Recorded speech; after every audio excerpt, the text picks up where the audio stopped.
wish you a Merry Christmas. We wish you a Merry Christmas. We wish you a Merry Christmas and a Happy New Year. Good tidings we bring to you and your kin. We wish you a Merry Christmas and a Happy New Year.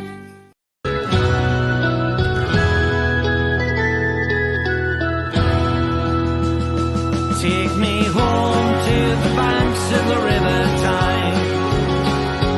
Take me home to the place that I call mine. It's a place I love best, 'cause it's better than the rest. Take me home to the banks of the river Tyne. Take me home to the banks of the river Tyne. Take me home to the place that I call mine. It's a place I love best. Yes, it's better than the rest. Take me home to the banks of the river Tyne.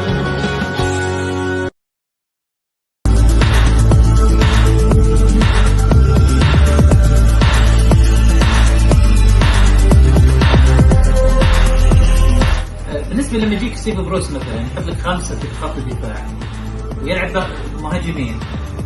Excuse me, اللاعبين اللي في النص what is your VPN? ماي دي بي ان. Yes. ماي دي بي ان سنايدر دي بي ان.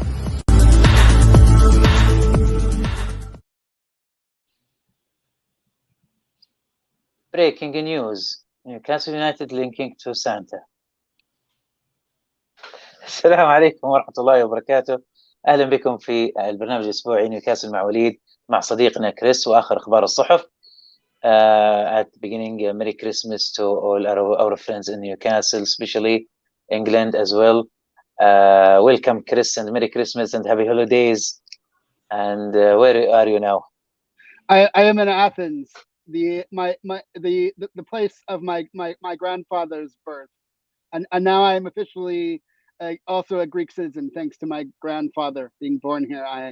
I could get Greek and EU citizenship, so I have that, and I will get my passport on Tuesday. Well, congratulations. That's good news. So, how you feel connected to the place now, or without, or you are connected already without the passport? I always feel connected, but now I feel a stronger connection that Greece accepts me back. I always accepted Greece as my heritage, and now they accept me as their citizen. So that's good. Okay, could you show us around before we start? Oh, nice. So you are in the top place. Yes, rooftop with the Acropolis and the Parthenon view, and this panoramic view of Athens. Yeah. Very beautiful. Any Greek player linked to Newcastle? I don't know if we've had a Greek player since Nikos Dabizas during the Entertainers, but he was always a great favorite. Yeah. I saw this today. It's really cracked me up, really. This is the honest, I think, news, because everyone linked to Newcastle. Yes. Merry Christmas from NUFC. Yeah, that's a brilliant photo from our club account. And look who's here. All right. Look who's here on Christmas. Dave. Merry Christmas, Dave. Merry Christmas, guys. Merry Christmas, Dave. How are you? You okay? I'm great. Yeah. How's the family? Yeah, good. Oh, great. Yeah. So today you are opening the boxes or tomorrow? Today, okay. All already opened. All nice. done. So, Nice. any players, Dave, in these boxes? Any players? I wish. Not yet. Not yet. How's you guys doing? All right. Very good. Yeah. What's it like in Athens? What is it, like 15 degrees? It's pretty nice. Yeah. Very nice. Yeah. It's very nice. What's it like in Riyadh? Well, as you say, I have a Saudi sweater or desert sweater, as Chris called it. You know, this is the closest one I found for Christmas. Brilliant. So we have many news today, many articles with the latest with Newcastle, and we'll start with the Saudi one because that's good. I found some news about Newcastle this time. Actually, it's from Sabaq or Sabq, which is called, which is mean breaking. Mm-hmm. Yeah, here is the articles. First articles for us today from Saudi Arabia. Newcastle United plan to go very strongly to the market of transfer window to support and build the rose of Newcastle in the second half of the season, according to news from the Sun. See, they are according from news from the Sun newspaper in England. Newcastle very careful or very caring to sign Anthony Martial, who old 26 years.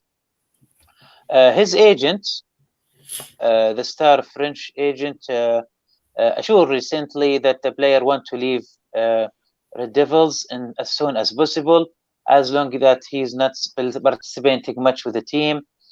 The newspaper continued that Newcastle actually also would like to sign the Inter Milan Bosnian Edin Dzeko, who is 36 years old. So basically, they are from the Sun, yeah. He's 36-year-old. Did you say? Yeah. Yeah, well, Dave can tell you more about how reliable the Sun is in the UK. I know. So that's the problem. They just choosing random new. I know. This is why we do the show, to have Saudis introduced to real journalists with real sources. Yes, that's why I'm explaining now. Unfortunately to them, I would explaining this.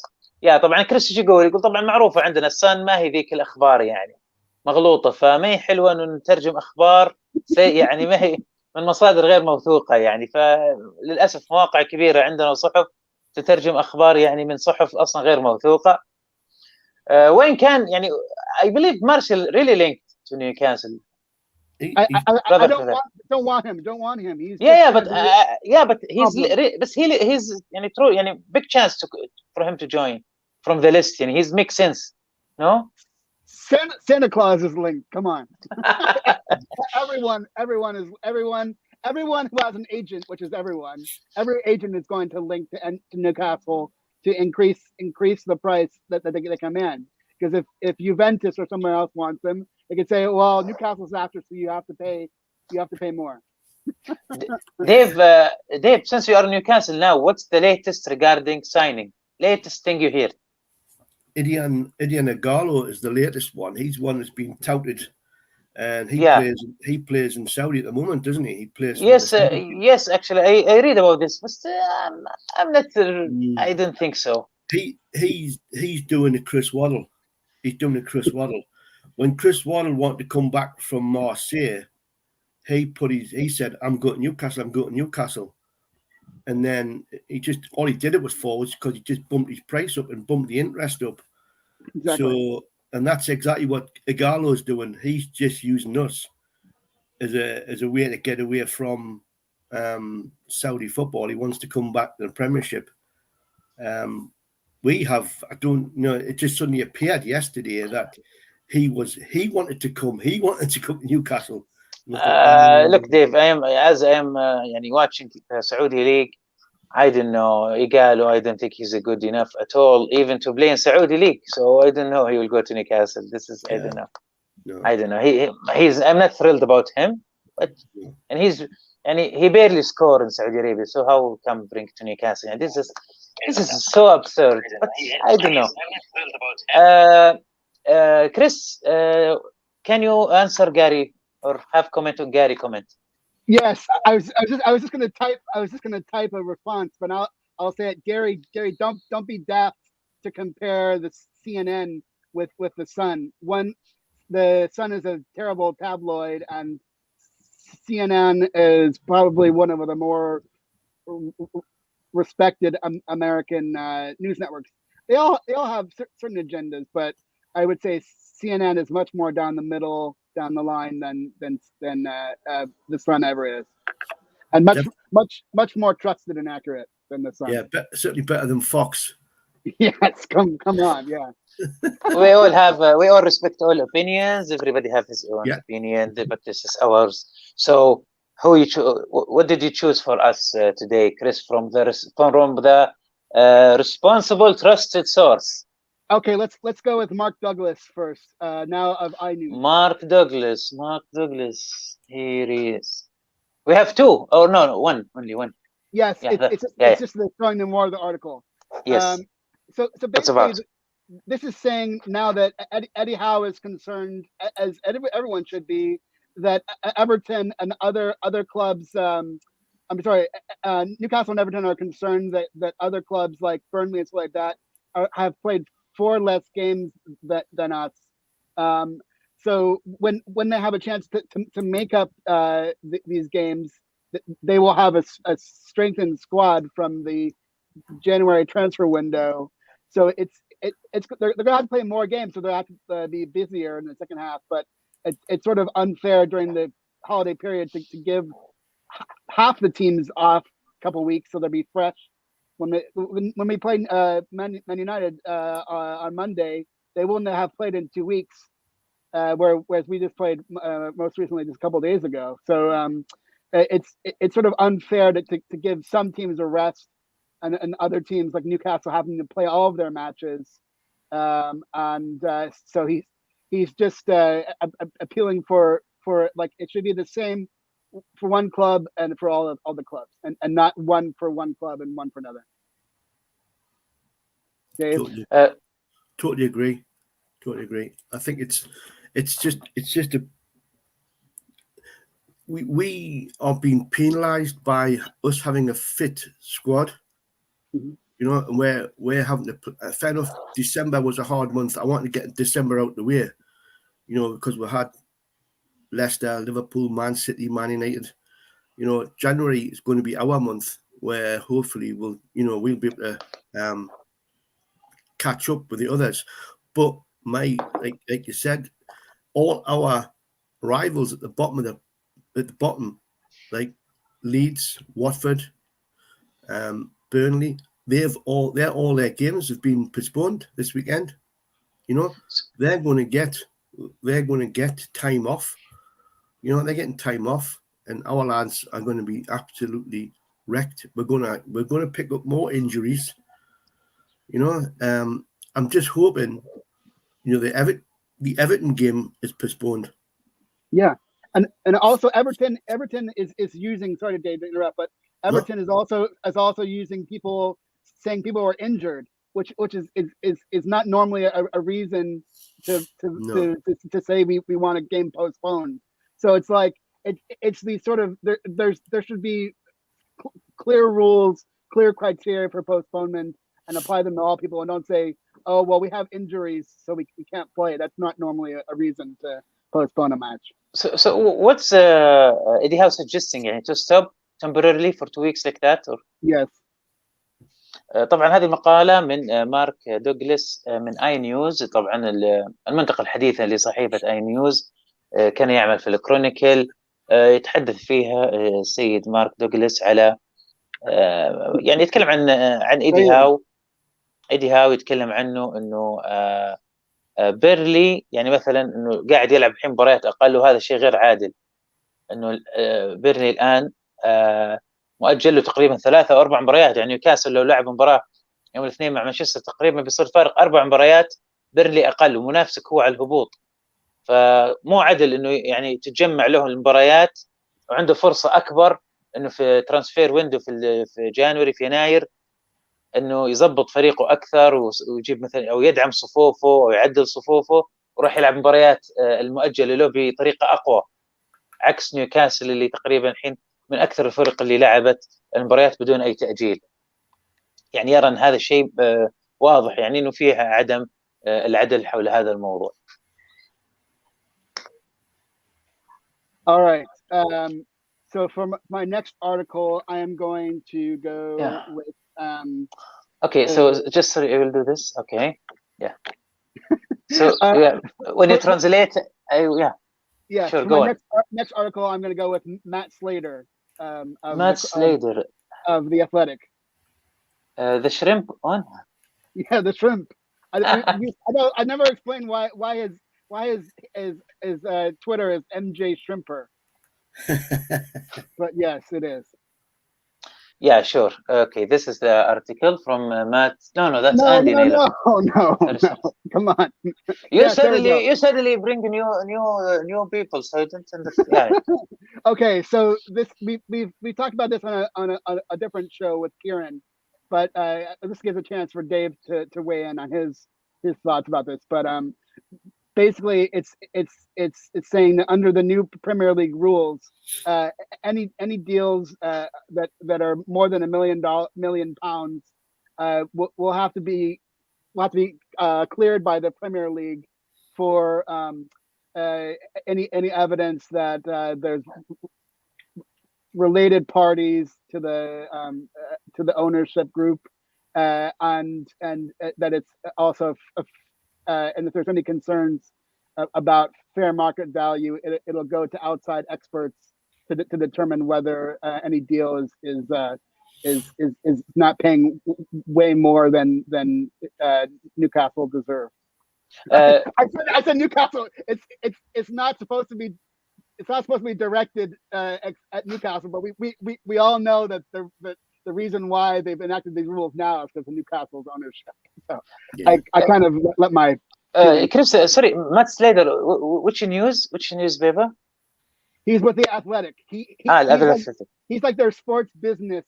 He was always the guy that was saying, like he was always like the red flag guy during the takeover, saying, "Oh well, the piracy, the separation." Oh my God! So like George Colkin was always like, green light, positive, and then Matt Slater was like, "Oh, what about human rights? What about separation from the Crown Prince? What about piracy?" So I've never thought that he maybe he has a second chance after the takeover is done, but he's still sort of writing articles that are not anti-Newcastle, but sort of putting us down a little bit. Chris, I remember we discussed this with Kieran McGuire. Let's have Dave talk too. Yeah, but okay, yeah, go ahead. What's that? I said let's not leave Dave as the odd man. No, Dave. Dave will comment on every article. I just want to guess I'm just not used to. I'm just listening. No, I just want to ask you about. We talk about this with Kieran McGuire. So, also Dave, what do you think? This is really how we call it? This is really.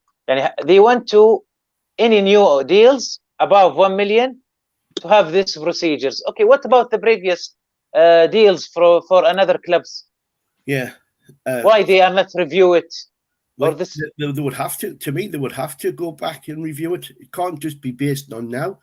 They have to go back and review all those deals from the since they were taken over, because this is why both Chelsea and Manchester City fell foul of the financial fair play rules 2 years ago, and they were inflating their own prices in their own markets to make themselves bigger and more profitable than they actually were, which allowed them to then go and spend mega millions of pounds.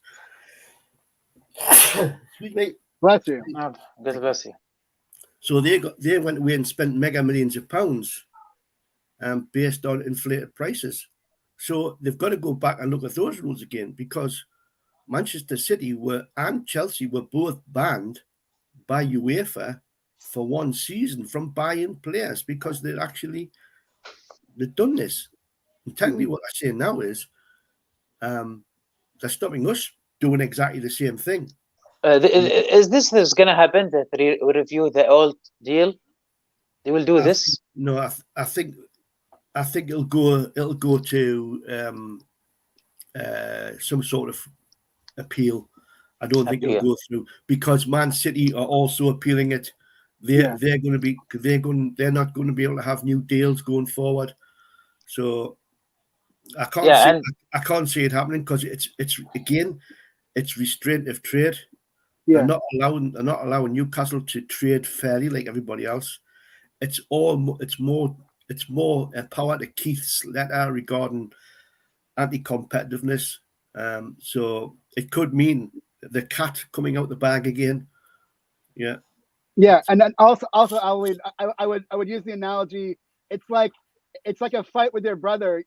Your brother starts a fight with you, and then you hit back, and your parents say, "Why are you attacking your brother?" Because it's always not the person who started it who gets punished, who gets the blame. It's the people that follow on later, and they say, "Oh no, you can't do that. That's not allowed." That's why Kieran Maguire says it's going to be long procedure. But actually, I don't know why he didn't expecting a case.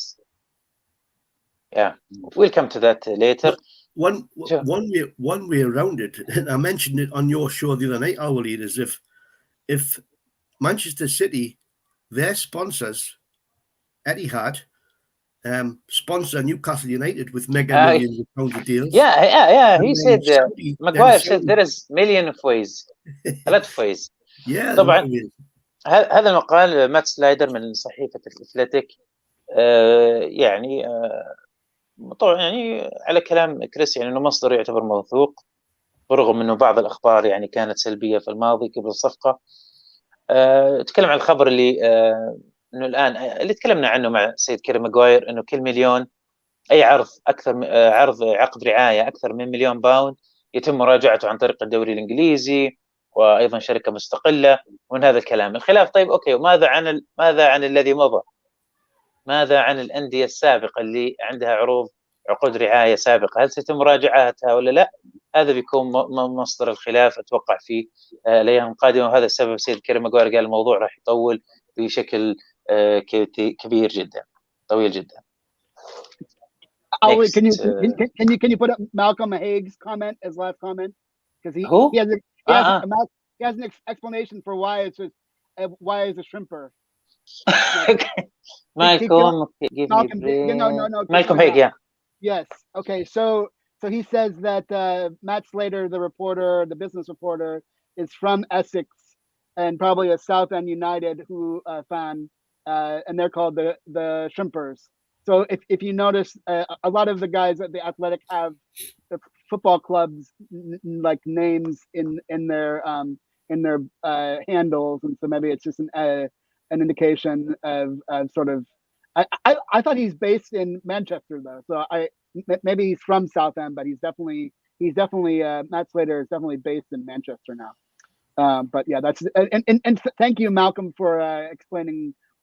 We've always wondered about why Matt Slater is Shrimper, but now because this is the funny thing about Twitter. Sometimes the mention you look for someone, you write his right own name, but if you didn't know, if it's not appear there, you can't guess the nickname or something. Yes, I mean now that our friend our friend over at Loaded, Martin is now like Mighty Mags on Twitter. Yeah. And I'm always like trying to figure out remember what his handle is. Anyways, okay, next article. Yes. Let's go with Mark Carruthers' 10 players that could be on the move. Who is he? Mark Carruthers from Mark from Newcastle World. No. Yes. Okay. Mark Carruthers. So he works for Liam Kennedy, because Liam Kennedy is the editor of Newcastle World. And if you haven't watched it, catch his Christmas show last night with on Loaded is a great show. Anyway, so he's talking about obviously in order to have incomings, we need to have outgoings from the club. So the most obvious outgoings is that we've got 4 goalkeepers. So that's probably too many. That's probably too many. So we would probably move Freddie Woodman out on loan and maybe try to sell Carl Darlow, so that we would have a healthy Dubravka, and then the backup would be the. Sorry, Chris. He suggested that. Yes. I mean, very clearly, we don't want to carry 4 goalkeepers, because that's normally you carry 2 or 3. So carrying 4 would be you can only have 25 players on your active squad. So 4 goalkeepers, as David I think is too much. So let's move it at least 1 goalkeeper on loan. Freddie Woodman needs to play. He's not going to play now that Darlow is healthy. Dave, remind me who the local lad is. Who's like Gillespie. Yeah. So we could have Dubravka and Gillespie be our 2 goalkeepers. Move and then transfer 1, and then sell another one. Yeah. The only thing I think with that though, Chris, is you're then going to rely on a backup goalkeeper who's only ever played Scottish football, or and with Dubravka having injury problems, certainly last season and this season, my idea would be to keep one of the more senior goalkeepers, whether that's Woodman or Darlow. Or would you bring in another goalkeeper though? Maybe ship 2 out and bring 1 in. Yeah. You could do that, but then again, you're using up some of your funds to buy another goalkeeper when you've actually got 4. So to me, I think we should keep possibly Woodman, and he should be on the bench, and then ship out Carl Darlow, put him on the market, and possibly Gillespie will also. I would keep Gillespie in the reserves in the under 23s. But I would certainly have Woodman on the bench for all the Premier League games now. But doesn't he need to play more though? I mean, that's the worrying way. Like he's not getting playing time, and he's young. Sort of where we don't want to waste him on the bench. Wait, yeah, we've got the FA Cup coming up, haven't we? We've got the FA Cup. But why Gillespie? Gillespie, isn't he? I don't think he's very good. I don't know. You know better. No, he's Dave is saying we should play Woodman as the backup. Why Gillespie is he? And why we should put Gillespie? He's not experienced enough. Yeah. He's not experienced. No. I mean, why you want to sell Darlow and keep Gillespie? Because you might need 3 goalkeepers. Why not sell Gillespie and keep Darlow? That's what I'm saying. Because Darlow will get money for Darlow. And this all counts towards the financial fair play. So if we can get £5 million for Darlow, or £10 million for Darlow, good. You're not going to get much for Gillespie. You might get a couple of £100,000 for Gillespie, or you may have to put him out on. You might even have to just put him out on loan. Yes. All right, Alwaleed. So more players on the list. Unfortunately, your favorite player, Dwight Gale. That's what I want to ask you. Is he only mentioned the goalkeepers in the article, or go to the other players? He mentioned 10 players. I can't name all 10 players off the top of my head. Of course, Gale was with them. Yes, because he's a backup striker, but he's not going to get playing time. He's championship quality at best. So let's move him to a championship squad, and we have the money now. We can sell him and then buy a quality. Buy a quality number 2 striker, because Callum Wilson is often injured and we can't rely on Gale. So he's suggesting 10 players to go. Yes. Or select some of these 10 players. Yeah, he's not saying all 10 players are going to go. He's just saying like here here are the most likely outcomes. Okay, nice. Okay. To have incomings. Again, we have a 25-man roster. We want to sell some guys. What we don't want to do ideally is we don't want to have 30 players and then can't sell 5 and have to put 5 on like basically on who practice not with the first team, but they don't they're not on the squad, so they can't get in the game. That always be a waste of 5 players. هذه المقالة عن طريق مارك I don't know how to say. كراذرز مارك كراذرز من نيوكاسل وورلد، عالم نيوكاسل اللي تحت إدارة الصحفي ليم كينيدي. يتحدث فيها عن انه احنا كلنا نتكلم مين اللاعبين اللي راح نجيبهم، لكن ما تكلمنا كثير على مين اللاعبين اللي راح يغادرون. طبعا حط لسه. We're going too fast, I think, through that. We're only half an hour in and we're on to like 6 articles. Okay. شوية. Okay, Chris, let me continue, please. Do we want to talk about more about players who can go out? I mean, Dave, we can talk about more players like that are going to go out. Yeah, but let me translate this part first. Okay, sorry. Okay. طيب هذا المقالة نتكلم عن انه يقول لك اللاعبين اللي نبغاهم، او احنا كلنا نتكلم مين نجيب لاعبين. طيب لازم عشان نجيب لسه فيها 25 لاعب، لازم نشيل منهم بعض اللاعبين عشان نجيب اللاعبين الجدد. فرشح تقريبا 10 لاعبين من ضمنهم الحراس. قعدنا نتناقش تو مع ديف وكريس عن الحراس، انه عندنا 4 يعني يرجحون مثلا انه ممكن نبيع يعني كارل دارلو علشان انه ممكن يجيب قيمه اعلى للفريق، يعني علشان اللعب المالي النظيف وهذه الامور. فانه عندنا 4 يعني نشوف مين نحتفظ فيه، مين يعني نتخلى عن طريق انه نتخلى يمكن عن 1 ونعير حارس. ايضا في مثلا دويت جيل ومجموعه من اللاعبين حطهم فيه، سماهم بالاسم 10 لاعبين علشان بالضبط انت اللاعب اللي بيغادر علشان يجي لاعب بديل. هذا تقريبا يعني مارك روثرز، هذا تقريبا ملخص المقاله حقته. Yes, Chris, what you were saying? Okay, so other players on this list to go out. Jeff Hendricks. Jeff Hendricks is not Premier League quality. I don't know why we ever bought him on a free. I mean, brought him on a free. He's not worth free. He's like, we should have like somebody should have paid us to take him because he's not quality. He's just taking up. You understand the term dead weight. He's just dead weight on the bench on the squad. Doesn't deserve to be in a game. So move him out.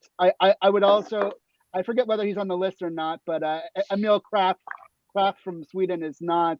He's not a Premier League quality defense. So let's move him on to a club that wants him. So that's like 4 players right there. Other 6.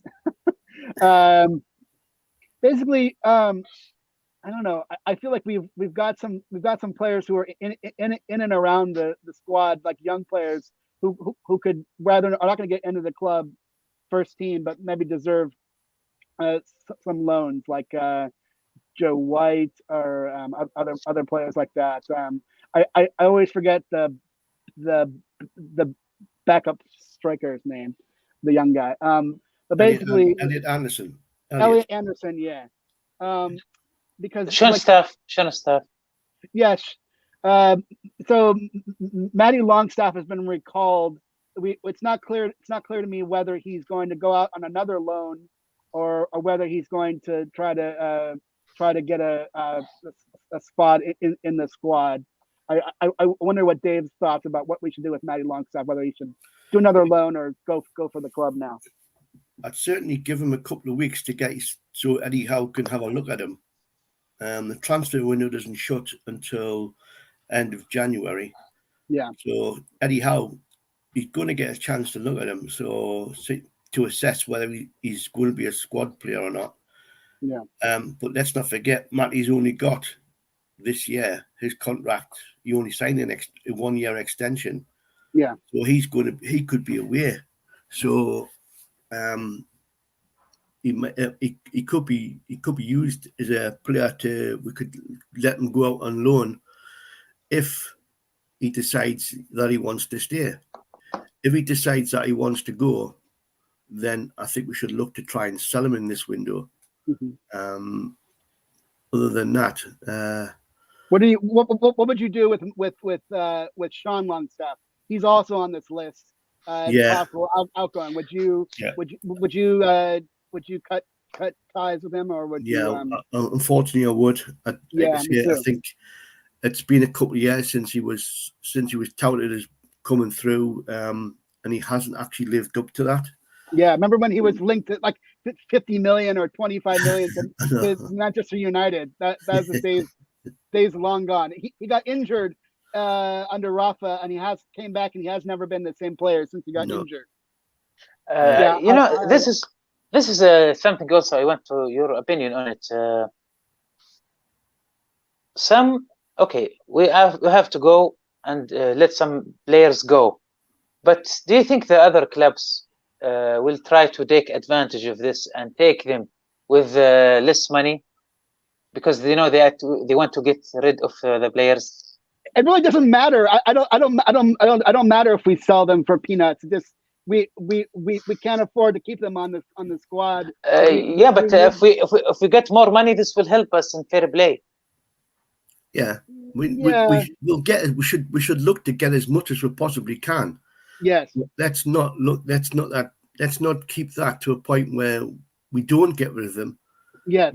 Because we're not getting the money that we want. Dwight Gale and Hendrick, you know what I mean? I don't know whether Howe will let him go, but because he brought him on against Man City, he played him against Man City. So Howe obviously rates him. But I don't think he does. I think that was a fluke. I think that was a fluke. You think? You might be right. But but Chris is right in what he's saying. We need to free up some squad numbers. We've got 25 players who we've got listed, and we need to get that down by at least 5 or 6 players off there. So if we do go out and buy, then we've got 5 or 6 places we can actually fill. And Dave, remind me, like the age where you don't have to be registered. What is the oldest age you don't have to be registered? Is it 20? Is it under 25s don't have to be registered? Yeah. Okay, so Matty Longstaff will not count against the 25 when he comes back. Yeah. No, Matty Longstaff wouldn't count. Neither would people like Elliot Anderson or Joe White. Kel White and Joe White, those sort of players. Oh, Watts, Kel Watts, So how many? Yeah. Go on, Dave. No, I was finished. Yeah. No, how many players will leave, or how many players we will get? You think 4, 5? Because if we get 4, we will let 4 go. So it's not much player to let go. It's not very hard. It's gonna be. Yeah. I think we'll have the same amount of incomings as outgoings. We won't have more outgoings. We won't have a 24-man squad. No, I think even if like we move some of those players out and we bring in less than we ship out, that leaves places for other up and coming youngsters to get a chance to play. They'll get a squad number. Would you register Dummett for the second half, or would you just say just you haven't played in the first half? Let's just take this year off. Would you free up a roster spot with Dummett? Not. Yeah, if I can get a left back, I would certainly let Dummett go. He's been injured as long as he has been. Can we really afford to carry that sort of player? Yes, he's been a loyal servant, but local lad, yeah, we can't carry that anymore. Yeah, we've got to be harsh. We've got to say, same with Longstaff, young local lad. You've just got to turn around and say, no, you haven't done what we've expected in Longstaff's case. Yeah. And as far as Dummett's concerned, he's being injured. Yeah. And he's likely to pick up another injury. And how long is he going to be out for? And he's going to take up a squad position. Yeah. Yeah. No, I think we've got to look to see it. Chelsea or Man U or Man City would never hold back. If they thought they needed that space, doesn't matter how long they've been at the club. It's time to move on. It's time to go. We need to fill that up with somebody else. Yeah. Yeah. So Alwaleed, the article is not saying we're going to make 10 signings, but it's just saying that here's the 10 players who are nowhere near the first 11, and sort of most likely to be moved out. I would let's say we get 5 incomings and 5 outgoings. Those are the 5 most likely outgoings. Yeah, brilliant. Next one, Chris. I think it's also the other Carruthers one that you were posting. I think. No. Next. No. It's the first part of the article. You had 2. Sorry. Small right thing. About Dan Ashworth. Yeah, Dan Ashworth. Dan Ashworth. It's also Mark Carruthers. Not this one, no. This one. Yeah, there you go. Good job. Okay. So basically, this Mark Carruthers is the Newcastle World. So he's one of the reporters from Newcastle World again. I thought I'd also included one about Dan Ashworth from the beat writer for Brighton, but basically this is talking about who is Dan Ashworth, and basically saying that he has you want to go to the next part, Alwaleed, the second part of this article. Alwaleed, can you move yes? Okay, so basically it's saying that they've sort of he's not the only candidate, but he's sort of like the leading candidate, and it talks about what his philosophy was at not only at Brighton, but also he very importantly worked within the England system, the national system, sort of developing coaching talent and the next generation of players.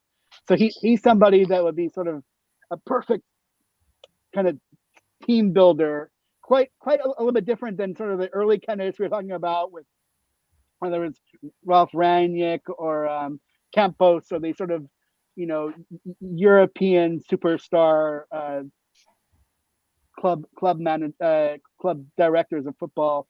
He's more sort of in line with sort of kind of like a very good equivalent to Eddie Howe, and somebody who's known to Eddie Howe.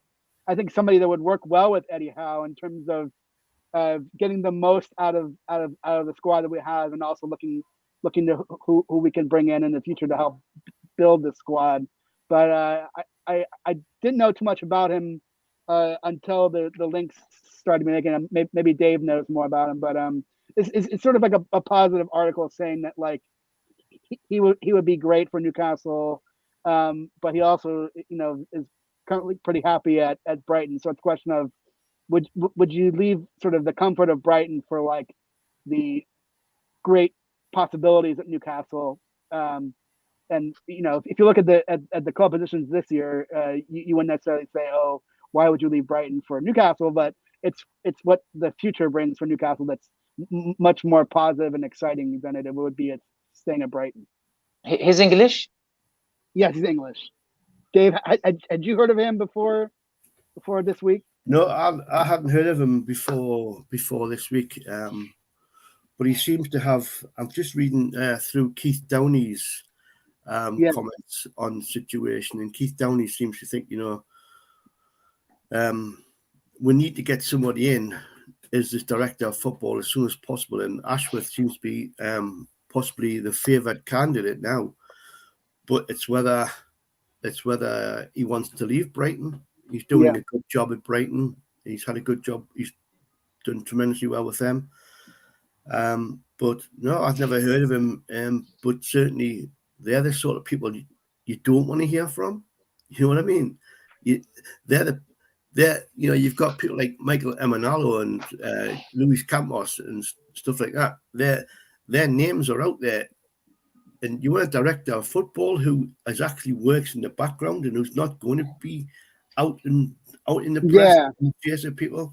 You want somebody who can do all that work in the background and do what he needs to do by identifying players, rather than getting his name in the paper. So if that comes in, good. How many years he spent in Brighton? How many years do you mean? I don't know that. So okay, يعني, maybe we didn't hear of him, but what do you think Brighton يعني, doing regarding the talents player and young player so far? How are they doing? Yani, for me, I think they are doing very good. Yeah. I mean, it's kind of, I would say he's kind of in a similar position that, remember when we were going to get rid of Steve Bruce, and then we were looking in who do we bring in, and some people wanted to bring in the Brighton manager. I forget his name, Porter. but Porter. So it's I sort of feel like it's very analogous there in terms of their relative comfort and success at Brighton, where you don't need to win the league, you just need to be comfortably mid-table is sort of like a definition of success. But our definition of success now has gone from just staying up under Mike Ashley to challenging for Europe next season and, going for the league title in 5 years or whatever. So it's a question of does he have ambitions to shoot for the stars, to go for the league, where he's not realistically gonna do that under Brighton. There's really no chance. I think we saw Leicester in 2015, come from nowhere to win the title. I don't see that happening. In like a lot has changed in 6 years, and especially with financial fair play, that a team's not going to come from nowhere to take the league by storm and win the league. You have to have multi-billionaire owners like Man City and Newcastle have now. So it's a question of will he want to leave like the sort of relative comfort and like sort of the known knowns that he has at Brighton to sort of take a leap of faith and come to Newcastle, where we're not even assured of staying up this season, but like we have a 5-year plan to win the league or win the Champions League. That's it. You've got to get somebody who's prepared to buy into it long term and not just look at it in the short term. My only fear is that him being in Brighton, he's got to get a bus to Newcastle, so he might miss the bus. Might rather put him on a train. I was waiting when this is coming, Yeah. So okay. So and also like we don't know, does he have contacts and how are his contacts in the Bundesliga? How are his contacts in Serie A and La Liga? From Brighton is not looking sort of that they can buy any player in the world, whereas we can buy any player in the world right now except for Mbappe and Cristiano Ronaldo and Messi, basically. When we read the news regarding Dan Ashworth, I remember we read it like, Brighton is welcoming Newcastle to talk to Dan Ashworth. How do you think this is a start? How you can, officially you can't talk to him. How is this, you think, go? Do you think Newcastle called Brighton? Can we talk to your managing director who will be end of contract? How is this, do you think, going? Yes, if you read the articles, what the it's different in every club, but the policy of Brighton is if some club wants to talk to somebody at our club, whether it's the manager or the director of football, technical director, it's if some club wants to talk to them, we're not going to stand in the way and say no. We'll leave it up to our manager, our director, our player, whether they want to talk back. But we're not just going to say no. You can't talk to this person. Even the players? No. I think so. I think it's an open door policy. اوكي. طبعا هذه مقالة من نفس الصحفي اللي من شوي، مارك روثرز من نيوكاسل وورد، يتكلم على التعاقد او فكرة التعاقد مع دان اشورث. شفنا احنا برايتون تكلم انه يقول لك نرحب عادي انه في نيوكاسل تبغى تتكلم مع المدير الرياضي او تبغى تتفاوض معه. سأل طبعا انا كريس انه يعني كيف بالعادة يعني يصير في ممانعة، في احيانا يكون في زعل، ليش تتفاوضون مع اللاعب او المدير او احد موظفيني مثلا وهو على راس العمل. يقول لك كريس انه بالنسبه للمقال وضحوا انه برايتون هذه سياستهم، انه حنا ما نمنع اي احد يبغى يغادر، اي احد يجيك عرض، حنا اوبن منفتحين انك تتفاوض. طبعا يعني هذا شيء يعكس يعني فكر، يعني برايي فكر سليم في النادي لهذا الموضوع. طبعا تكلموا انه هو دان اشورث هو انجليزي، مدير رياضي انجليزي، يعني مغمور، ما نعرف كثير عنه، لكن لو بنشوف عمله احنا بالضبط حاولنا نعرف كم صار له في برايتون، راح نعرف ان شاء الله بعدين. لكن لو نشوف احنا المواهب اللي في برايتون نشوف انه عندهم مواهب كويسه، يعني لاعبين جيدين جدا، فهذا يعني انه فعلا مدير رياضي يعني جيد. يعني نظامه انجليزي بحت يعني في طريقه الاختبارات وما الى ذلك. تقريبا هذا اهم ما جاء به هذا المقال. That's right. Great selection. What's that? Breaking. Newcastle United fans excited by Sander Berg transfer rumor. Who's that reported by, Dave? Clickbaiters. Okay. Should we? This is football. Okay. He's a Sunderland player. No, Sheffield United. Sheffield United. Should we talk about Kieran Kelly article, Willie?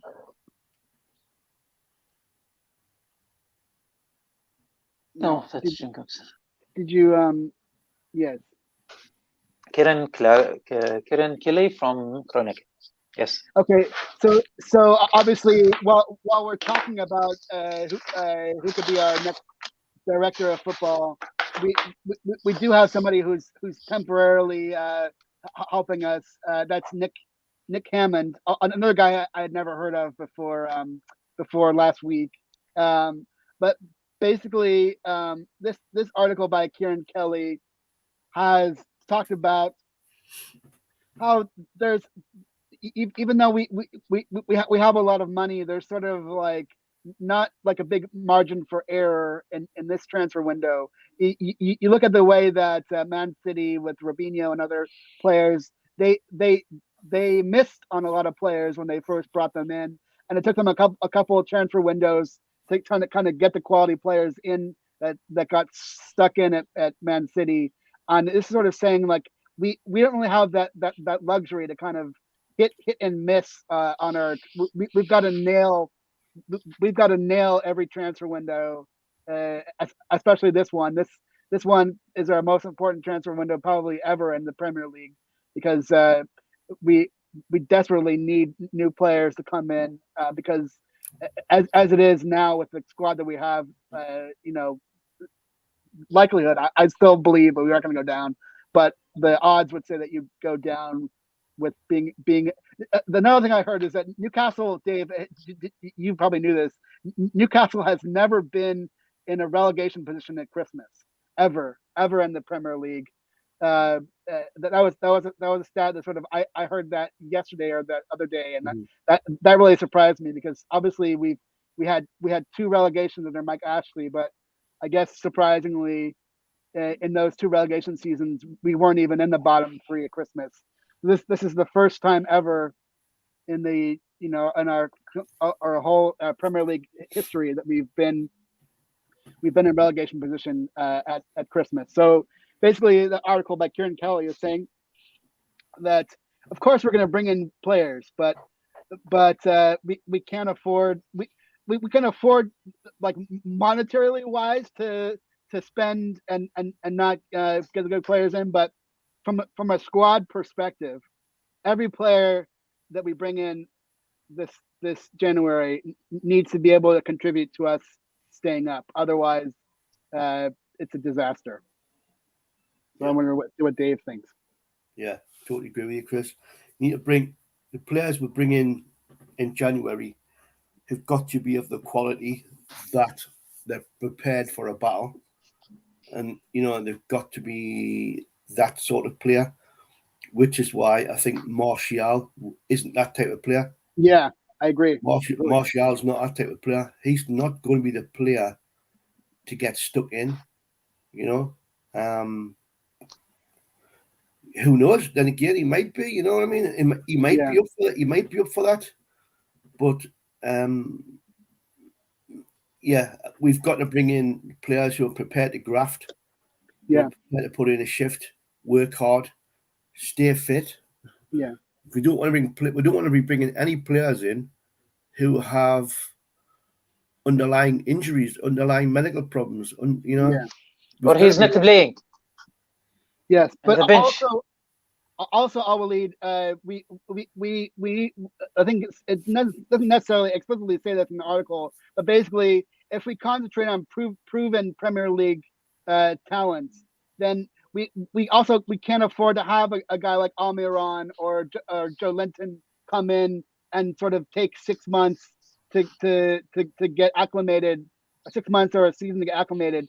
They've got to bed in straight away, not take up space on the squad. They have to be familiar with, like, the Premier League is different than every other league in the world.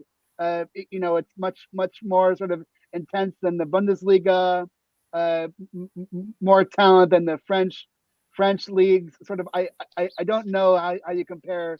The Spanish league is very top heavy. Three clubs can win the league, and the rest of them are sort of also ran. So every week in, week out, you have a competitive match. There's no sort of gifts in the Premier League, and so every player that comes in has to be able to, we can't afford these players where they said, like Almiron or Joe Linton or St. Maximin, where we say, oh well, they're great on the ball, but they have a poor finishing final third. We're gonna bring in a goal scorer. They've got to be producing in the final third, and not sort of saying, oh well, they did all the step overs, but sorry, they just didn't get the goal. We can't have players like that come in.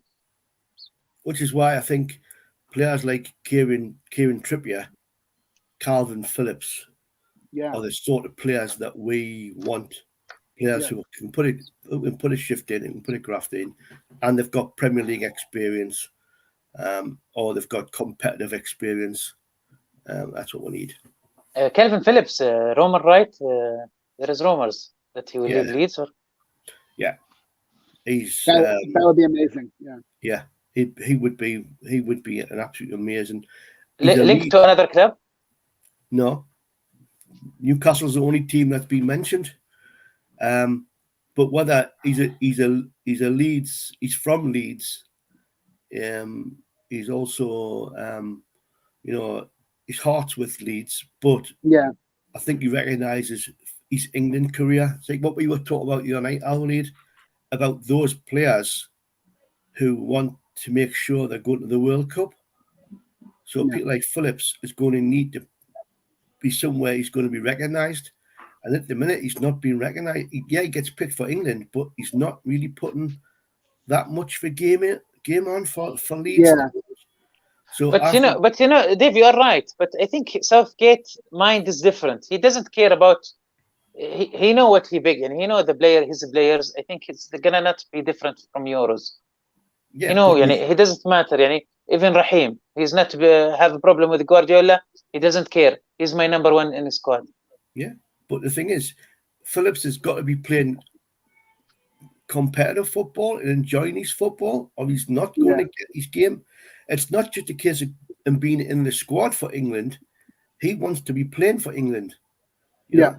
And that's the problem that we've got. We've got a lot of players around that same position, whether you're looking at Mount or Rice. So there's going to be players around that position who might get ahead of him because of how they're playing at the moment. So Phillips is going to need to look for that sort of job that he can do. And if he can do that with Newcastle and get some recognition and see that he's playing and how he's playing, he's not turning it on for Leeds at the moment. So and Leeds are one of those teams that they're not in the relegation position right now, but they're sort of on a sharp downward spiral trajectory. So I wouldn't be surprised if in the next month or so Leeds is in like bottom three relegation territory. Yeah, I think they'll be in the bottom three. Same as Watford. Watford's got a couple of players. Yeah, as I've said on other shows, Dave. I think that Norwich is going down, Watford's going down, and then it's sort of like it's like a mini league of three or four teams for the third team to go down, and we're currently in that mini league of four teams, which would include I would include Leeds in there, and I forget who else I had in that league, but definitely like Leeds and Southampton. And Everton can't. Everton are also, they're not out of it, even though they're more mid-table than they are. They've only turned it on the last couple of matches, so they could be there as well. Crystal Palace.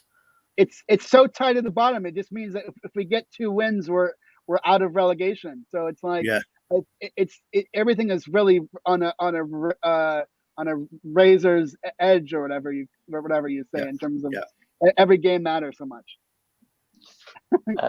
هذه المقالة من كيران كيلي من الكرونيكل، يتحدث فيها عن أنه صحيح يعني أنه نيوكاسل عنده ميزانية جيدة أو ممتازة في هذه السوق، لكن حنا يعني طبعا دائما يحطون مان سيتي في المقارنة، مانشستر سيتي، بحكم أنه نفس الفكرة، يعني كان نادي يعني مثقل في الديون وما إلى ذلك، وبعد تيك أوفر الإماراتي يعني طبعا صار من أغنى الأندية في العالم، وصار طبعا جلب لاعبين زي روبينو وأغويرو وكمباني وهؤلاء اللاعبين، لكن يشير أنه مان سيتي استغرقهم كذا سوق لتحسن الفريق بشكل كبير.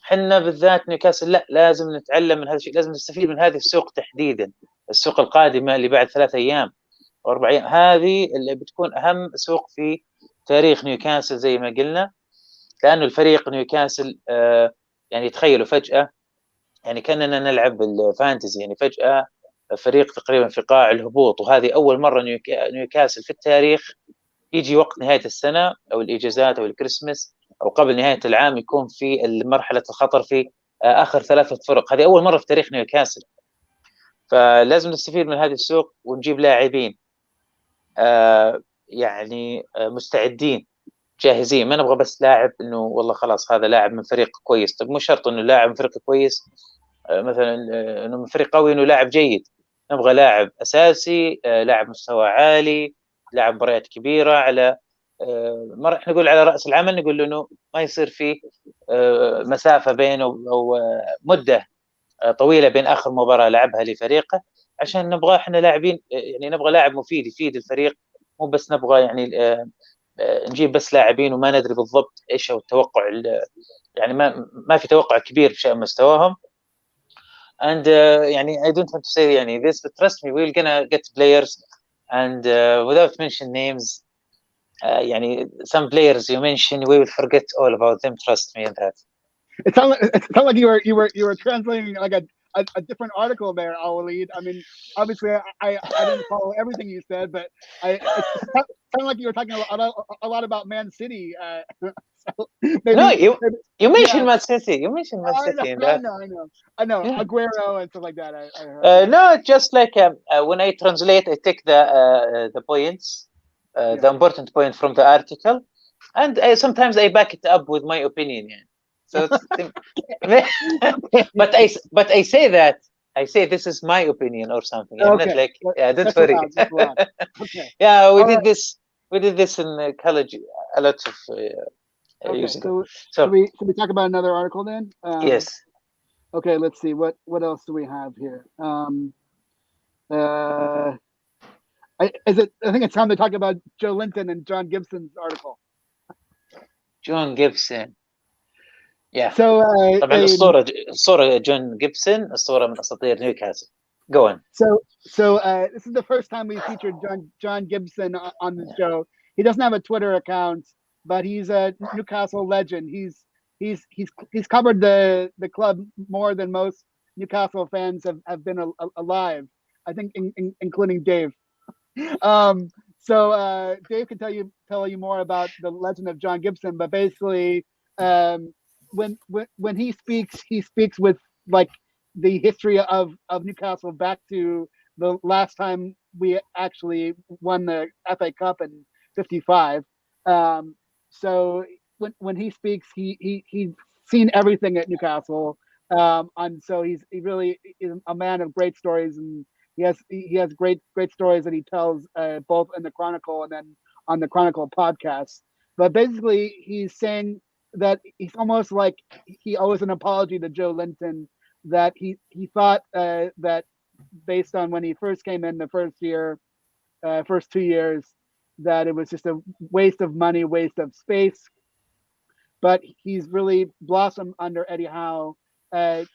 We knew he wasn't a number 9. He went to number 7, and not only did he change the number, but he changed position to sort of like a central holding midfielder.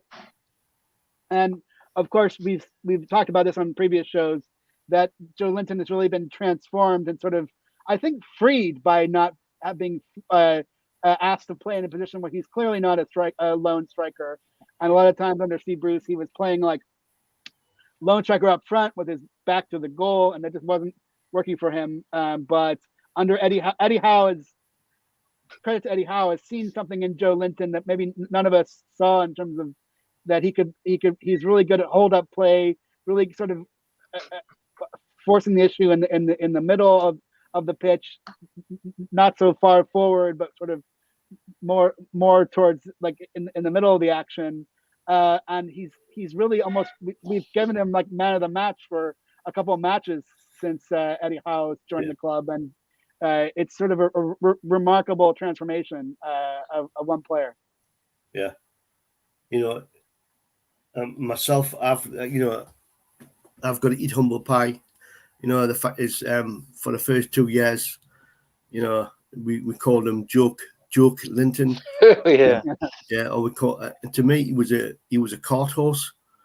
He just didn't have anything to give us up front. Didn't give us anything at all. And he always fell down in the Yeah, he did. He always like he's like needs new boots. Yeah, he kept tripping over the ball, and that's always spells danger for anybody in Newcastle. Anybody who comes up with that sort of behaviour, and I'm going back to the days of Billy Whitehurst and other players. They just never ever managed to bring it on. But when we first saw Eddie Howe's first training session, from that point, and he says, "Come on, this is how I want to play. This is what I want to do." And Joe Linton was leaning against one of those metal defenders, and I thought, "Oh, here we go." And he was gassed. He was like he was out of breath, gassed. Out right? of breath. Yeah. I thought, "Oh God, no!" But he seems to have actually, loving it, Joe. Come on, Joe, I love this, Joe. And he's done a Keegan. He's got the best out of a player by just talking to him, by making him feel like he's worth it. He's still not worth 40 million quid. Don't get me wrong. But he's a changed player, and good luck to him. And like I say, eat humble pie. I apologise for my opinions of him. Yeah. That's changed. I've given him man of the match a couple of times. And some of his skills are coming out now.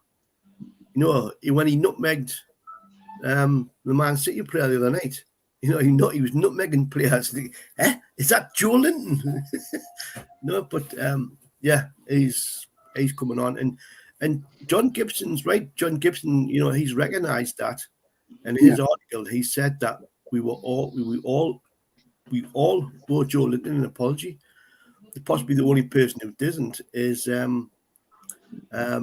Burramag out Joe Walker, because Joe Walker always had his J7 on. Joe Walker, you know, and look at since he's given that number up, he's a different player. Yeah. But Do you have any John Gibson stories for our international audience to sort of explain a guy that's almost as big as the club in terms of the legend? Yeah, John Gibson. He was obviously the lead writer for Newcastle United and Evening Chronicle, and in the Pink, because we used to have a Saturday night newspaper that came out after the match, which we call it the Pink, and it was actually on pink paper. So that was a newspaper you had to buy after the game, and it was published within an hour, and it was in the newsaid, it was in the news shops an hour after the game had finished, and that was the one thing you should do on a Saturday night. You used to go down to the news agents to buy the paper to read about the game that you just watched 3 hours earlier. You know? But John Gibson was one of the lead writers. So yeah, he was. He's always been a popular writer, and he was always there at the front, whether he was like reporting on Sir John Hall and the takeover with Malcolm Dix before Ashley came in. He was there when we got the cup final in '74. We got beaten in the cup final in '74. You know, he's always been the guy at the front of Newcastle United's press coverage, and you know, he's always been someone we can rely on to give us the rundown, the lowdown on how things are at Newcastle. And he obviously there was writers who came after him, people like Alan Oliver, who was he followed John Gibson, and he was like in the same mold because he'd actually worked alongside John Gibson. So two of our best writers, John Gibson and Alan Oliver, you know, people you can trust to give you the best news. Yeah, we should try to get John Gibson on our show sometime, Alwaleed. Hopefully, I wish, and I was honored and lucky to meet him at Kevin Baycock book signing at the NFC Matters events, Legend events.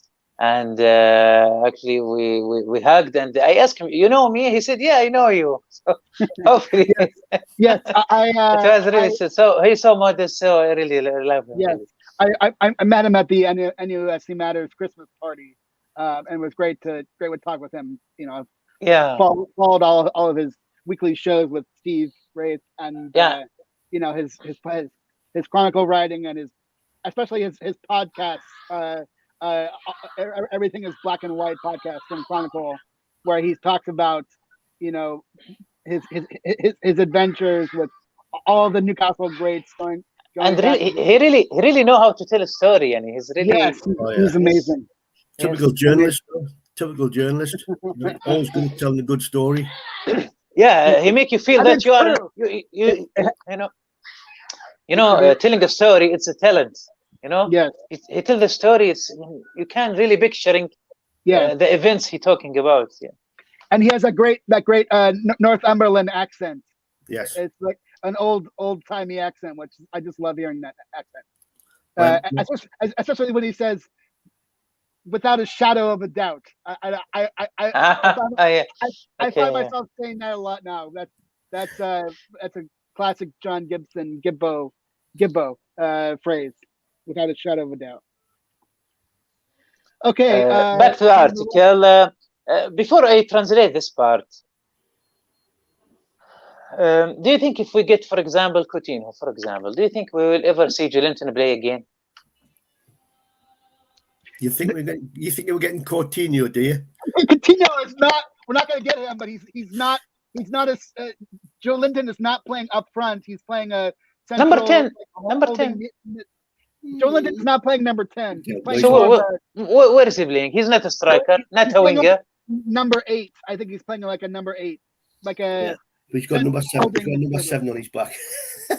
Yeah. No, No, I think number 8. No, Chris is Shelby, Hayden. They are number 6 and 8. No, I think Chris is right. He does it. He plays the deeper than a yeah, striker. he plays a lot deeper. Yeah, and you think that Sam Maxman still Maxi plays the number 10 role. Maxi's the number 10, or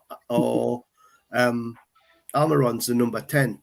When either one of them two play, they play the 10 role behind the striker. Yeah. Whereas Joe Linton sits behind the strikers, but in front of the midfield. Yeah. So he's actually looking for the ball coming from the midfield to him, and then he can then play the ball through to Wilson, or he can then play in Maxi, or he can play in Miggy. So he's like the link player. Okay, Yeah. let me ask you this way then. Do you think Eddie Howe will look for a player to replace Joe Linton position, or he will know I happy with Joe Linton. I will not bring someone in his position. We need more midfielders, but not Joe Linton's position. Yeah. We'll see about that. All players should have a backup or a person. Of course. Yeah. So whether it's a striker or somebody who plays in the number 9 role, in the 9, who plays in the 10, there should always be another player who can step in. طبعا هذه مقالة للاعب الأسطورة، طبعا صورة نيوكاسل جون جيبسون. يعني يقول لك أنا مدين باعتذار لجو لينتون، إنه يعني قعدنا سنتين ننتقده، لكن في نهاية الأمر لما جاء مدرب يعني فاهم شوي زي إيدي هاو تغير، يعني شفنا إمكانيات اللي تفجرت لجو لينتون. وللأمانة صحيح هذا الشيء، فعلا جو لينتون لعب مباريات جميلة بعد قدوم إيدي هاو، لكن أنا برأيي الشخصي my personal opinion لا أعتقد أنه لا أعتقد أنه يعني بيجي بعض اللاعبين، ما أعتقد أنه يعني شفنا احنا مع الفرق الكبيرة يعني مستواها يعني أقل من عادي، لكن we'll wait and see. Yes, every show, Alwaleed, I try to talk you out of Coutinho, because I know. No, I just see it by just an example, Ramsey, Coutinho, any player number 10, I think. And this is just my expectation, but we'll see about that. Guys, I'm sorry, guys. I'm going to have to drop out. Sure. I've got my grandchildren who've been on the phone. They want to come up and open their presents. So yes, hopefully you get all a great presents. Thank you, Dave, for joining us. Thank you, Dave. Merry Christmas. Yeah, Merry Christmas, guys. Have a good show, a good rest of the show, and have a good New Year as well. See you. Okay, you too. Cheers, mate. Cheers. Bye. Bye. Bye. All right, so we've still got. Sorry, you're still translating the last? No, it was short. Okay, good. So we still have. Do we have another article before the Man United article, or do we talk about Old Trafford? Did we get it all? Okay, let me put. Okay, we did this. Yes, we did this. This one as well. This one. Yes, we did. We did that one. Yes. Okay, so I think we're gonna talk about Old Trafford. This one as well. Yeah. Last one. Okay. Okay. So yes, this you might be asking why on a Newcastle show am I posting an article about Manchester United's stadium? But I think you have to look at every big move in the Premier League since our takeover on October 7th. Has Newcastle in mind. So of course we talk about Newcastle. I think is most like the 5th or 6th largest stadium in the Premier League right now, and we talk about, well, if we have success, then we'll want to expand the ground beyond 52,000 up towards the like the 74,000 that Manchester United currently have. And then surprise, Manchester United yesterday, 2 days ago, came out in the Daily Mail with plans to expand their ground from 74,000 to beyond 80,000.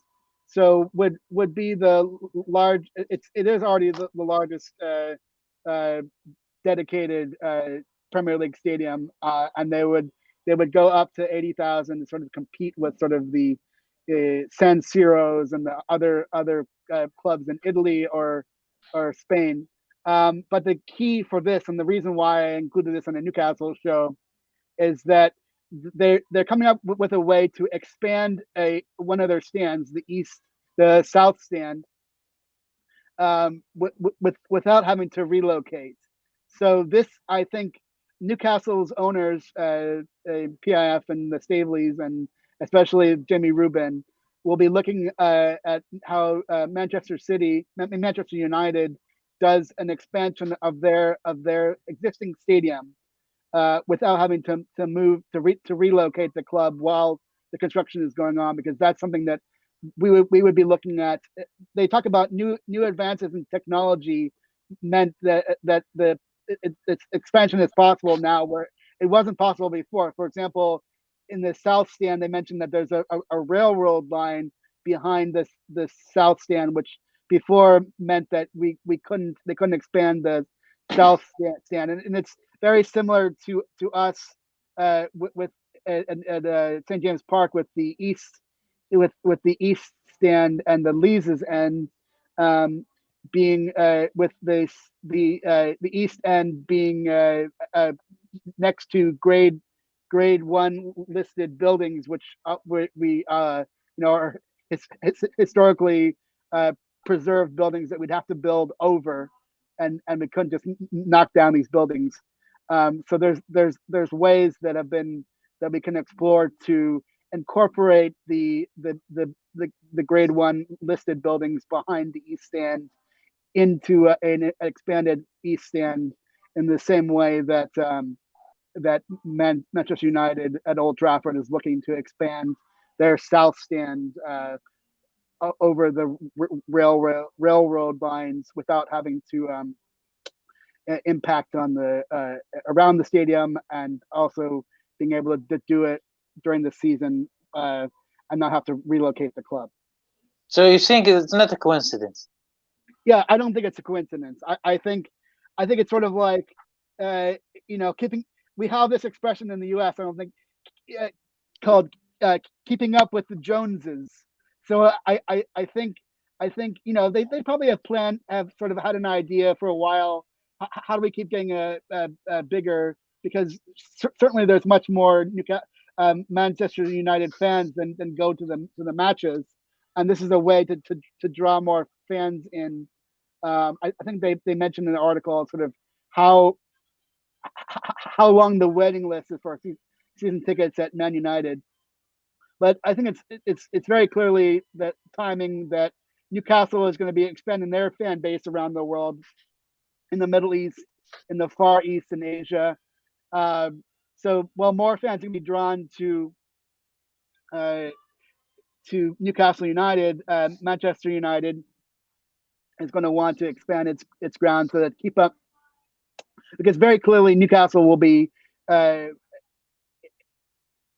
least if not expanding, they'll be like renovating St. James Park, which kind of needs some updates. It has more than just cleaning the windows or taking down the Sports Direct signs. So it's just sort of I very clearly I think it's linked to Newcastle's takeover. Okay, keeping with the Joneses, ها؟ اوكي. Yeah. طبعا هذه المقالة من الديلي ميل للصحفي مايك كيغن. يعني يتحدث طبعا كريس يقول يعني انه توقيت المقالة، يعني هو يقول انه احنا ليش نبي مقالة عن مانشستر يونايتد، انه مش صدفة فجأة كذا. طبعا شفنا احنا نيوكاسل الفترة الأخيرة عن توسيع الملعب ولا ملعب آخر ما إلى الكلام. نيوكاسل من أكبر ملاعب الخامسة في إنجلترا، تقريبا خامس وسادس أكبر ملعب في إنجلترا. يعني يقول لك إنه مع هذه الحديث كأنه نيوكاسل أيقظ هذه الفكرة لمسؤولي نادي مانشستر يونايتد اللي كان عندهم هذه الفكرة في التوسعة وبدأوا فيها الآن. يبغون يوسعون من 74,000 إلى 80,000 متفرج. يعني يعتقد إنه هذه يعني كذا يشوف كريس إنه ما هي صدفة.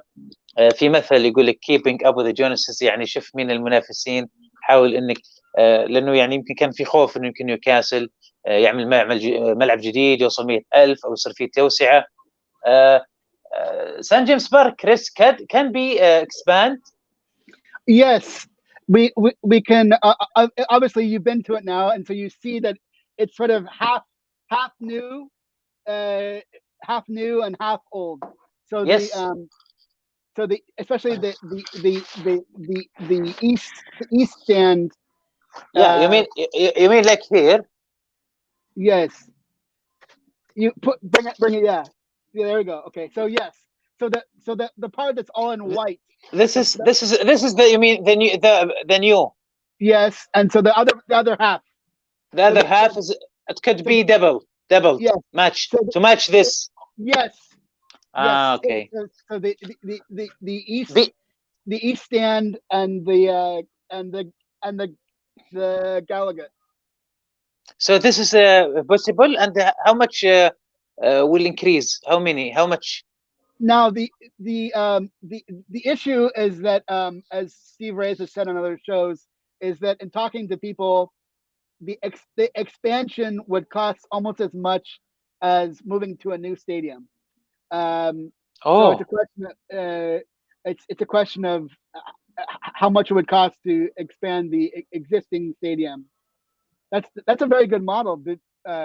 Where'd you get that from? Someone sent that to you? This is from Backpage Shop, but I ask my wife and kids to do it because I'm bad in this. It's good. It's good to have. It's like modeling. Yeah. So, but is it weird? Yani, how it's almost the same price? It's very weird for me. Well, I'm not in construction. Alwaleed. You have to ask my brother. He's a lawyer that does construction. Maybe it's needing, because maybe I don't know. So before this, the new thing, it was similar to this one. Yes, if you look at the stand where all of the signs have taken down, where there's still the old Sports Direct Newcastle United logo. So it does say Newcastle United, but we know that the font that it's in is the same as Sports Direct. So Amanda Stavely on Meredad and Jamie Rubin, they need to take down the Newcastle United sign and replace it with the old sign, because it's the before Sports Direct, because it says Newcastle United, but it's in this. It's and I don't know the Arabic word for italic. You know what I mean? The slanted text. Yeah. We need to go back to the standard old straight Newcastle United font and not the existing font right now, which is the italic. I know what you mean. Italic, yes. Yeah, here, like here. Yes. Yeah. I think that looks like the italic. Yeah. طبعا يعني سألت كريس إنه هل في توسعة أو أخبار توسعة للملعب؟ حسب الكلام اللي طلع إنه التوسعة ممكن تكون زي هذا الجزء هذا يكون تقريبا نفس هذا الجزء الجديد يكون على الجزء القديم.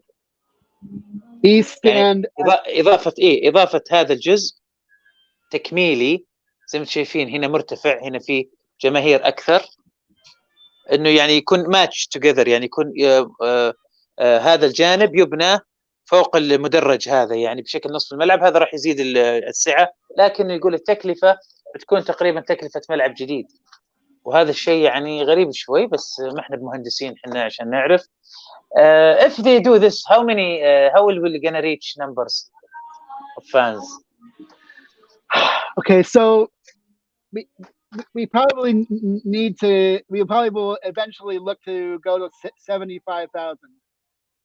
So it'll be 75,000. So so 20. It's currently 52, so 23,000 more than it's currently. I don't think we're gonna go like 80,000 unless we're like in Champions League or something like that. But what I understand now is that it's currently 52,000, but it's as it is now. It's designed to have more. You can increase the capacity now without doing any building more. I think they can go up to like 56,000 at St. James Park now. But yes, very clearly the idea would be to make it symmetrical and not like a half and half as it is now. All right. So quickly, we'll go to thanks, Chris, for this brilliant articles. We really learned a lot, Yes. and we updated to today. I have a lot of discussion between Tom and Malcolm. I think they have already their own show on their chat. Yes. So let's catch from where we stop.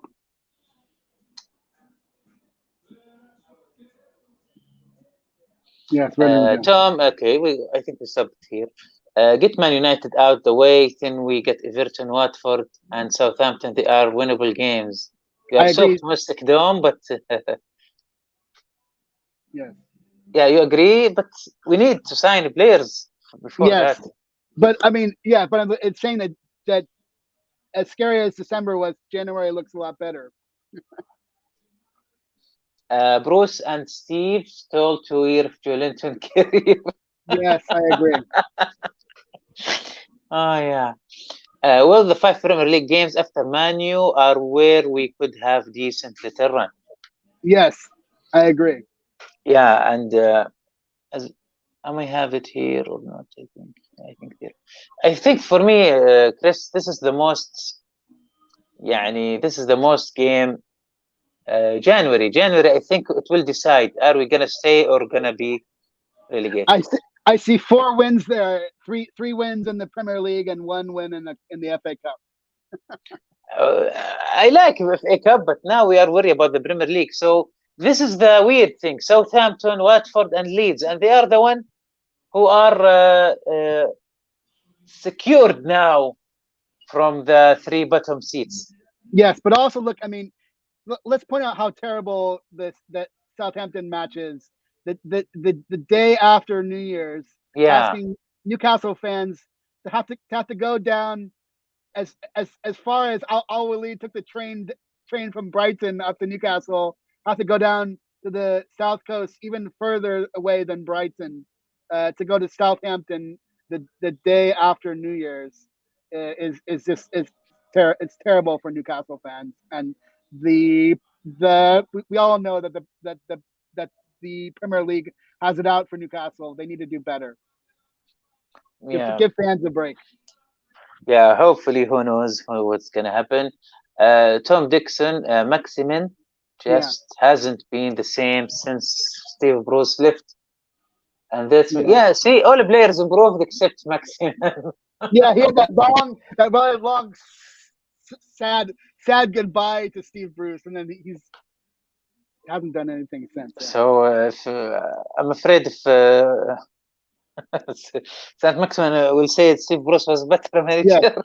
Do you know this word that Malcolm uses at the end? Alwaleed. You ever seen that word before? Malarkey. It means like Majnun. It's like crazy stuff. Malarkey. Majnun. Malarkey. Okay. Yes. Saint Maximin doesn't look fit, to be honest. Maybe he doesn't like training. Malarkey. Yes. Okay.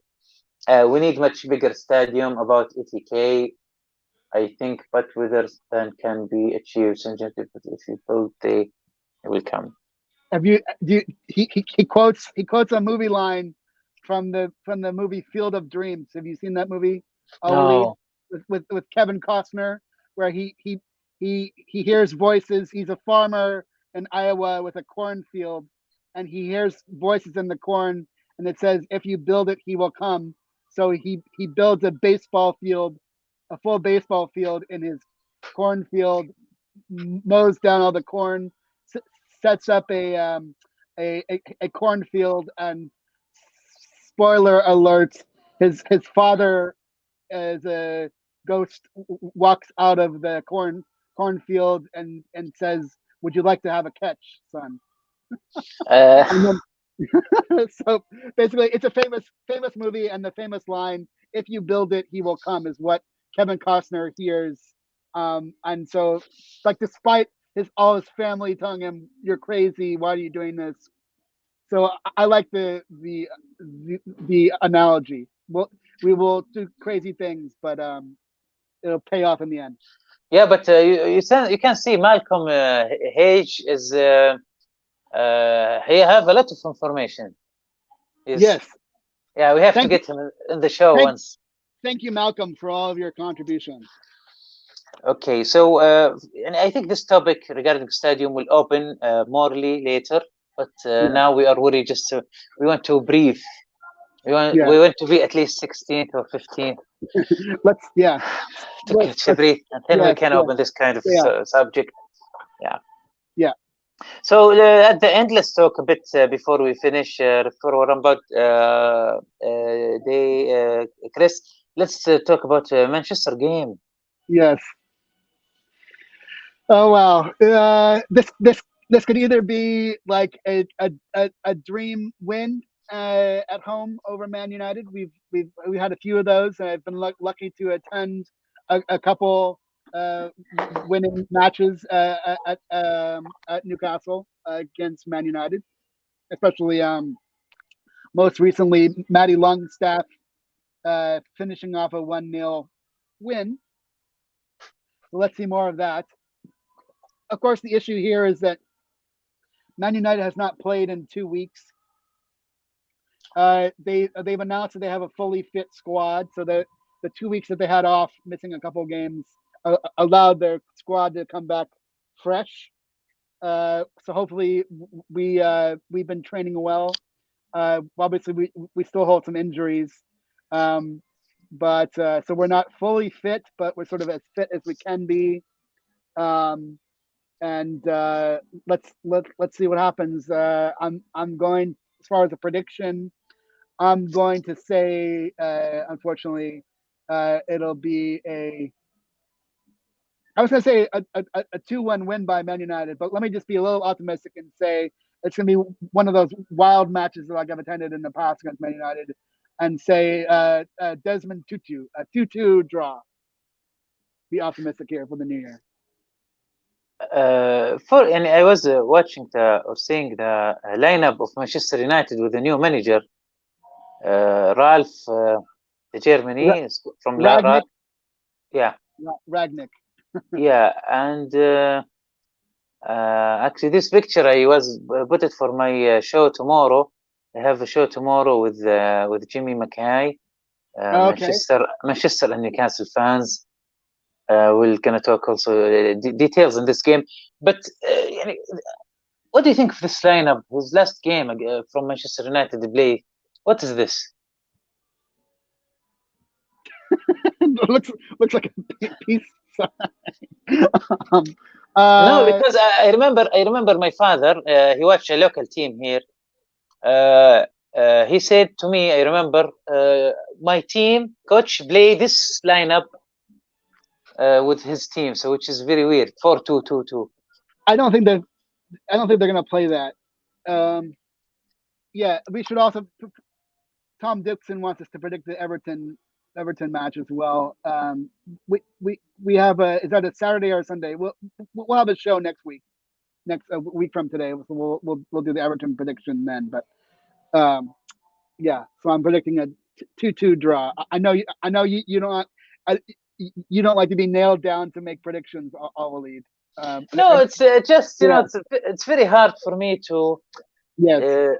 Very hard, and it's like I'm not enjoying making a prediction unless if I am betting.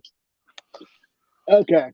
If I'm betting, I enjoy this, but yeah. Okay. But actually, I was sad about Brighton game. I was think deeply it's gonna be 1-1. I wish if I bet. Okay. Yeah. So since that game, I didn't predict. but okay, everything could happen in this game. Either it's going to be heavy defeat or a draw. I can't see us winning because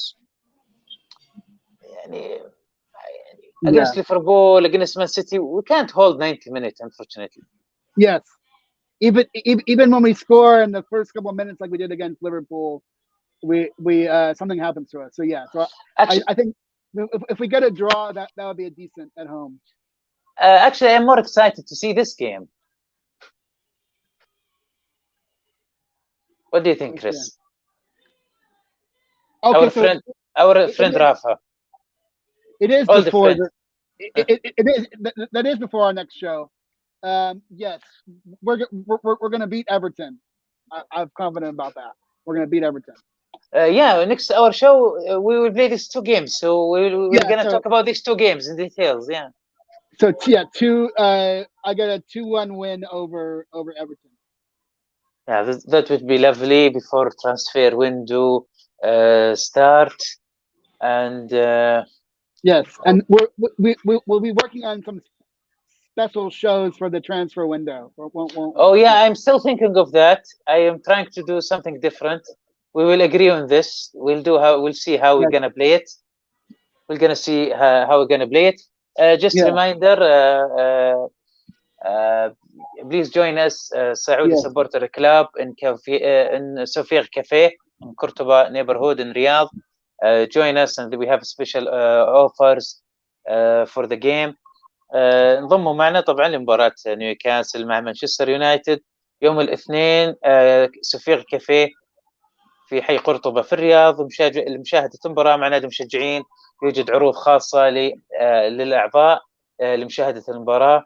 المباراة راح تكون حماسية، أجواء الأعياد يعني الإجازات في بريطانيا تحديدا، أجواء يعني جميلة، لكن إن شاء الله نتمنى تكون بعد معها نتائج جميلة.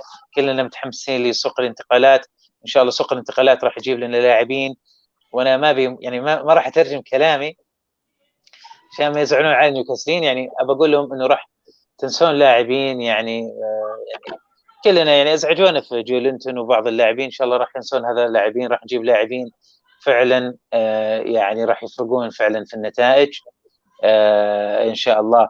Tim Dixon say we beat Everton and Rafael Benitez gets sacked. Oh no, actually we went to beat him and let him stay in Everton. We didn't want to be him sacked, as he's happy. If he's happy, we didn't want him to be sacked. He's not coming to Newcastle. Let's forget about that. Yeah, exactly. For now, who knows what's going to happen? It's always interesting day with Newcastle. We'll let you continue enjoy your trip in Athens, and if you can teach us before you go, teach us one word, Greek word. My favorite Greek word, and it's sort of the same thing as when people ask me if I speak Arabic.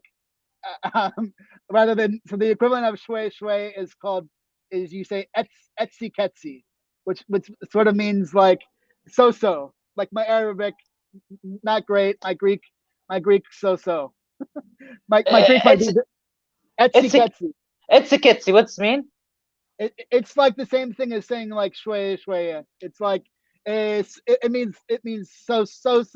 Not great, not bad. So you have it's like what people will ask you if it's a kitsy. You speak Arabic and I say so. How is Newcastle now? It's a kitsy. Yes, but they will be in future.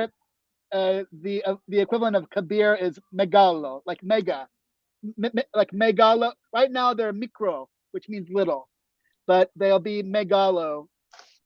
So, but you didn't speak Greek now, yani fully speak Greek. It's a kitsy. All right. That was great. Thank you, Chris, and thanks, Dave, who left us early. Thank you very much. Hope you enjoy with the latest news.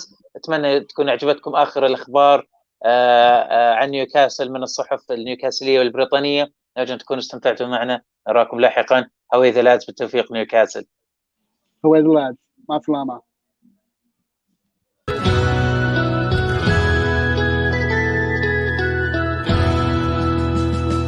Take me home to the banks of the river Tyne. Take me home to the place that I call mine. It's a place I love best, 'cause it's better than the rest. Take me home to the banks of the river Tyne. Take me home to the banks of the river Tyne. Take me home to the place that I call mine.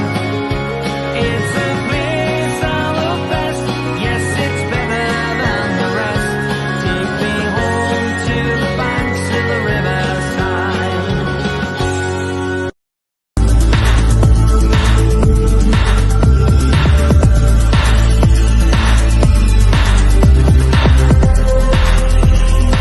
بالنسبه لما يجيك ستيف بروس مثلا يحط لك 5 في خط الدفاع ويلعب مهاجمين، Excuse me, اللاعبين Waleed. اللي في النص What is your VPN?